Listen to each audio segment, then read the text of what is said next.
Ми зробили чимало відео про кухні різних країн, увесь список яких ви можете побачити в нашому плейлисті. Сьогодні ж ми поговоримо про сучасну римську кухню, чим розпочнемо серію відео про кухню Італії.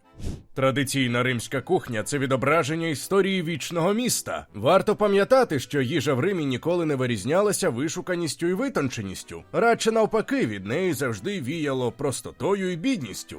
Починаючи від часів античності, коли населення ділилося на патриціїв і плебеїв, цей поділ напряму визначав їхній побут, харчування і розклад людини упродовж усього дня. Ми вже розповідали про це детально. А згодом нелегке життя бідних кварталів і вплив європейських кулінарних традицій також залишили свій відбиток на формуванні традиційної кухні римлян. Історики і дослідники вважають, що страви, які сьогодні становлять гордість римської гастрономії, з'явилися на кухнях робітничих районів Трастевера і Тестачо, де одним із найнезвичайніших гастрономічних напрямків стала кухня Квінто Кварто, тобто п'ятої чверті, яка народилася в районі Тестачо, де розташувалися найкращі м'ясні крамниці і різниці міста. Саме з Тестачо добірне і свіже м'ясо потрапляло на кухні багатіїв і аристократів. П'ятою чвертю називали страви, які готували з того, що залишилося від тварини після продажу найкращих шматків м'яса. Іншими словами, це були субпродукти, як от печінка, нирки, підшлункова залоза, кишківник і хрящі. Перед приготуванням їх ретельно промивали і замочували на кілька годин у підкисленій лимонним соком воді, а потім годинами тушкували із сезонними овочами. Так з'явилися знамениті римські страви: кода алла вачінарра – запечений бичачий хвіст із томатами і селерою, тріппа – яловичий рубець, паята – страва з кишковика молодого теляти. Сьогодні кухня бідняків із робітничих кварталів набула широкої популярності завдяки не тільки фантазії римлян і їхній любові до субпродуктів, а й завдяки місцевим траторіям і остеріям, які зберігають традиції і спеціалізуються на кухні Квінто Кварто, пропонуючи своїм відвідувачам скуштувати її страви. Хвилинка уваги для тих, хто ще не підписаний на наш телеграм-канал. У нас там не тільки анонси нових відео, а ще й безліч цікавих історій і фактів, які ми не публікуємо на Ютубі. Посилання у описі і прямо зараз на екрані. Прімі п'ятті, тобто перші страви.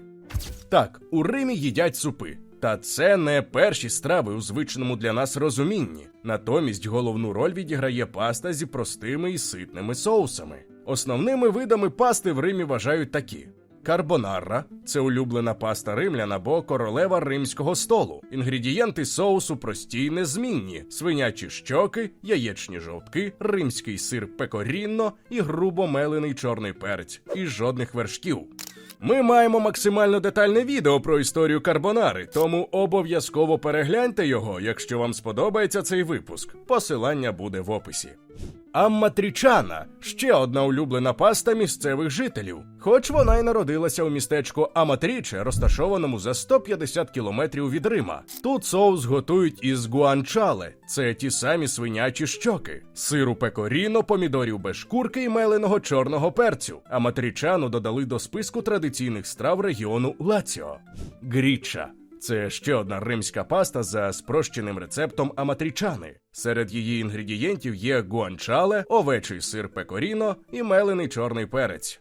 Качо е пеппе – найпростіша і водночас найкалорійніша паста. Її готують на основі сиру пекоріно, чорного меленого перцю з додаванням води, в якій варять пасту. Все! Тут важливо дотримуватися всіх пропорцій, щоб створити ніжний сирний крем.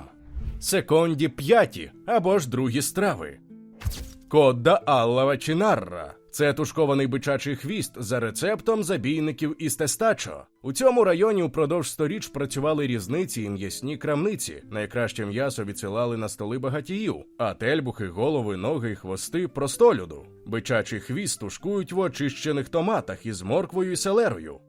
Тріппа алла романа – це тельбухи чи рубець по-римськи. Коров'ячий шлунок, приготований у густій томатній пасті з овочами, цибулею, морквою і селерою, і солоним сиром пекорінно з овечого молока. Салтімбокка алла романа, що дослівно перекладається як «стрибай до рота». На тонко нарізану телятину викладають прошутто, згори кладуть листочок шавлії, закріпляють шпажкою і швидко готують на вершковому маслі з білим сухим вином. Абаччо алла скотадітто – це улюблена страва римлян на Великдень. Реберця молодого барана готують на вугіллі з додаванням розмарину. Традиційно подають із картоплею і білим вином. Паята. Несподівано, але головний інгредієнт паяти, найвишуканішої римської страви – це кишки молочного теляти. Звучить дивно, а на смак фантастика. Найчастіше паяту використовують як соус для великої пасти на кшталт рігатонні. Ньоккі алла романа або галушки по-римськи. Апетитні запечені у вершковому маслі і сирі кульки з манної крупи, іноді з соусом бешамель. За традицією четвер – це день ньокі в Римі. Ця страва раз на тиждень обов'язково присутня в меню багатьох ресторанів. Конторі, себто гарніри. У римській кухні у великій кількості присутні й овочі, які, на думку самих італійців, сприяють кращому травленню. Вони упевнені, що надважливо дотримуватися сезонності і вживати лише свіжі продукти. Карчофі алла романа – це артишоки, улюблені серед римлян. Їх готують двома способами – по-римськи і по-юдейськи. Насамперед квітки очищають від зайвого сухого листя, а потім у першому разі їх варять у воді з незначним додаванням білого вина і оливкової олії. У другому разі очищені бутони опускають у киплячу оливкову олію, після чого висушують, щоби прибрати зайвий жир, збризнувши водою. Артишоки по-юдейськи дуже часто можна побачити в розділі закусок у місцевих закладах. Віньярола – це весна в тарілці чи рагу з весняних овочів. Його готують із гороху, артишоків, бобів, салату, цибулі і бекону. Віньяролу їдять іще теплу, присипавши сиром пекоріно чи використовують як соус до пасти. Броколетті чи кор'я – спіначі. Ідеальним овочевим гарніром стануть суцвіття верхівок ріпи, цикорій і шпинат. Ці вершки тушкують на сковороді з додаванням оливкової олії чи бланшують кілька хвилин у воді, а потім подають із лимоном. Дольчі, тобто десерти. Після того, як ви закінчили з основними стравами, офіціант запропонує десертне меню. Зазвичай воно невелике і складається з кількох позицій. Найтрадиційніші домашні рецепти. Тірамісу. І так, відео про нього у нас на каналі теж є. Панна кота з карамеллю чи з лісовими ягодами. Семіфреддо – це десерт із морозива з різними наповнювачами – горіхами, фруктами, ягодами, шоколадом. Джелато з різними топінгами і фруктовий салат Македонія. Ну і куди ж без дижестивів? Дижестив – це пряма протилежність аперативу. Його вживають після їжі і він допомагає її перетравленню. Дижестив буває тільки алкогольний, міцні солодкі напої, і до нього жодним чином не належить кава. Популярні дижестиви в Римі – це передусім лімончелло – солодкий лимонний лікер, настояний на лимонній шкурці, міцністю від 20 до 37%. Переважно його виробляють на півдні Італії, зокрема в регіонах навколо Неаполітанської затоки, півострова Соренто і узбережжя Амальфі. Граппа – це виноградний алкогольний напій міцністю від 40 до 55%, зроблений із відходів винного виробництва. Це справжнє втілення італійського темпераменту у градусах міцності.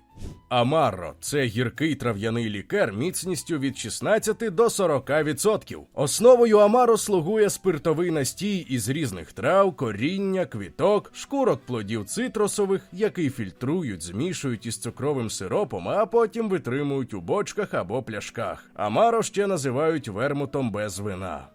Амаретто – це гірко-солодкий лікер на основі мигдалю чи абрикосових кісточок і прянощів міцністю від 21 до 30%. Амаретто часто використовують при виготовленні кондитерських виробів, додають до кави і коктейлів.